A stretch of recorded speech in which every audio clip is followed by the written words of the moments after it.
Okay, so you have a funny story. I have a funny story. Well, at the time it wasn't funny. And I'll tell you what happened. Grandpa was stationed at Great Lakes Naval Base at that time, and he was getting his boot training there. And because Great Lakes Naval Station was not too far from South Haven, and since he got 20, either, I think it was 48 hours, 48-hour pass every other weekend, then obviously it made sense for me to go to South Haven with my two children so I could see my husband every other weekend. All right, that's the beginning of the story. Well, every time, well, I have to add, I forgot to tell you, that not only was I there so that I could see my husband, but for one reason or another, I never could figure it out. Estelle was there. Um, Ellie was there, and my mother was there. This is plus Florie and her two little boys, all staying at Dorothy and Saul's. Okay. Now, the weekends, the alternate weekends in which Jack came to visit us, or visit me to be more exact. No, he was visiting his children too. um, Now, this is going to be a very typical Florie in her later years because I lost something there in my telling of the story. Now the idea is to retrieve it. I can actually, you're lucky because I can actually rewind it and play you what you were going to say. Well, why don't you do that just for a minute so I can think about it? Okay. Oh yes. Well, when he came every other weekend, it was quite a festive thing. Grandma would always bake. She would bake her holly and the rolls she baked, and it was just really nice. He got a good welcome when he came, and we went out for a walk, and it was real nice the weekends that he came.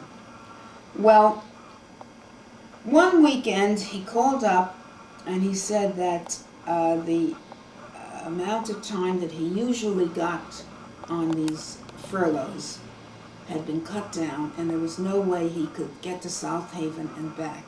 Would I be able to meet him in Chicago? And I said, I don't know. I said, I'll get back to you. So I presented the rest of the family with this problem, and Saul's sister-in-law had her summer home across the road, and she was a Chicago resident. And so she came to the rescue, and she said, you can have the key to my apartment. There's no one there, and it'll work out fine for you. Great. So I hadn't expected to go to Chicago by any means, and so everybody there gave me something. I think it was Estelle who gave me one of her fancy nightgowns, and Dorothy gave me a string of pearls, and they really tried to make me look as gorgeous as possible. And then my mother had baked already, and she insisted that I take the rolls that she baked and put it in the suitcase that I was going with. So that was part of the package too, as I was preparing to go to Chicago. With or without the boys? What? Oh, no, without the boys. This was a honeymoon. Oh. See, sort of. And I had, I borrowed my mother had a weekend case. I hadn't come with a weekend case, of course, because I didn't need it. He would come to South Haven every other week. So anyway, I borrowed a weekend case of my mother, and I got specific instructions. I was to take a cab at such and such a place and get off at such and such a spot, and then wait for the bus at the corner there. And the thing is that during the war, it was not uncommon to put, well, to fill the cab up, and each, let's say a cab held 3 or 5 people, and there would be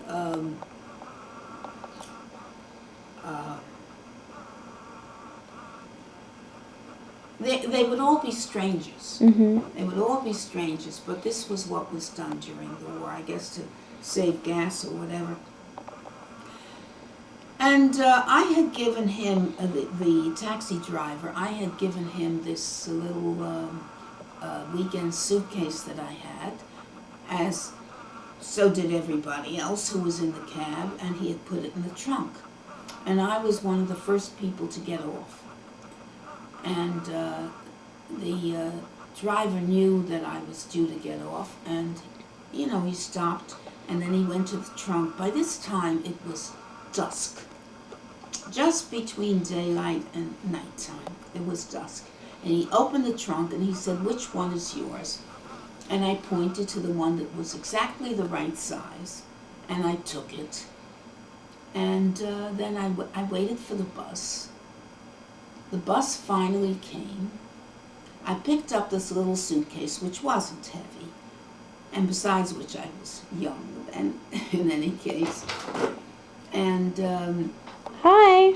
Hello. and when I got into the bus, by this time it was already a little dark outside, and the lights were on in the bus. And all of a sudden, I saw that suitcase, and it wasn't mine. I knew immediately it wasn't mine. Do you know the story? Oh yeah. She's getting this story on tape. Oh, this story is incredible. This story on tape. Yeah, So let me right. finish. So my heart sank. You know, I just was beside myself. But after a few minutes, what could I do? Then I began wondering, gee, I wonder what's in this suitcase. And eventually I got off where I was supposed to get off. And I told Jack what happened. Oh, the most important thing of all I didn't tell you was that was in the suitcase. I had my diaphragm in the suitcase. That was the thing. I had the diaphragm in the suitcase. So I get off, and Jack is there to meet me, you know, and I tell him what happened, and he says, "Don't worry." He said, "I have a condom." So what are you doing with a condom? He says, "Well, you never know." I mean, it was just too funny for words. But anyway, I have to tell you about all the things that I found in this suitcase. We all got something. First of all, we all got wait a minute, something I'm on telling that the suitcase. story. They were staying at our place. I'm telling the story, Yeah. even if we were staying at your place. You see, the minute I get interrupted, I forget. No, This you is were going to say what was in. Can't remember that if I get interrupted. What was in the suitcase? Yeah. Oh, thank you. First of all, it was a very good suitcase. This was a real leather suitcase. The other one was make-believe. It was undoubtedly cardboard.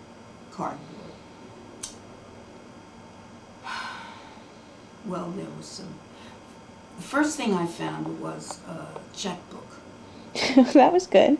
that was drawn on the Bank of Hawaii. I found a beautiful, beautiful nightgown. And some other things. I don't remember at this point, but whatever was in that. Oh yes, there were real, honest to goodness silk stockings, which were very difficult to get during the war. And, you know, what can I do? I did get in touch with the cab company. I tried to, manage a switch. It was never successful because apparently she did not complain. Maybe she was going back to Hawaii and didn't recognize that she had the wrong suitcase until she got And what there. about her checkbook? I never knew about the checkbook. What about it? It was of no use to me. It was of no use to me, whatever. So did you have a nice weekend? I guess so. sure you had a nice weekend. You did, and you came home. You're asking me questions she has to answer. Oh, you had a wonderful weekend because you told us, and she came home full of excitement about this. I gave something to everybody. I was left without a thing. Except your weekend. It wasn't my suitcase. It was weekend. Grandma's suitcase. I borrowed hers. Everybody in the family was there. Everybody got something except me. That's right. Ellie was there, and Mama was there, and you were there. What did you get, Dorothy? I don't know. It was a pair of panties or I know what I wanted to tell you that I didn't, but I forgot to mention. The most important thing of all, and I couldn't help wondering what this young woman, I assumed she was young, from Hawaii, thought when she first opened the suitcase and saw home-baked rolls. So that, my dear, is the story that I waited to tell you when you were old enough to appreciate it. It's true. I haven't heard that one before. No, you certainly didn't. Well, I don't think Grandpa would have minded. Finest, you can turn it on. contents of that suitcase.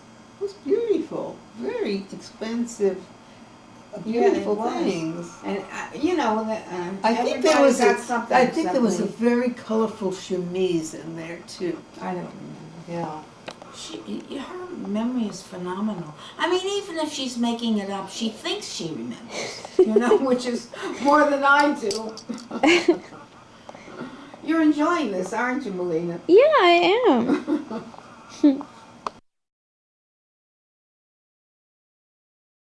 Teacher playing the piano, and we were marching around the room, and there were geraniums on the windowsill, and I hadn't seen flowers because there was cement all around where we lived. Remember, there were no trees.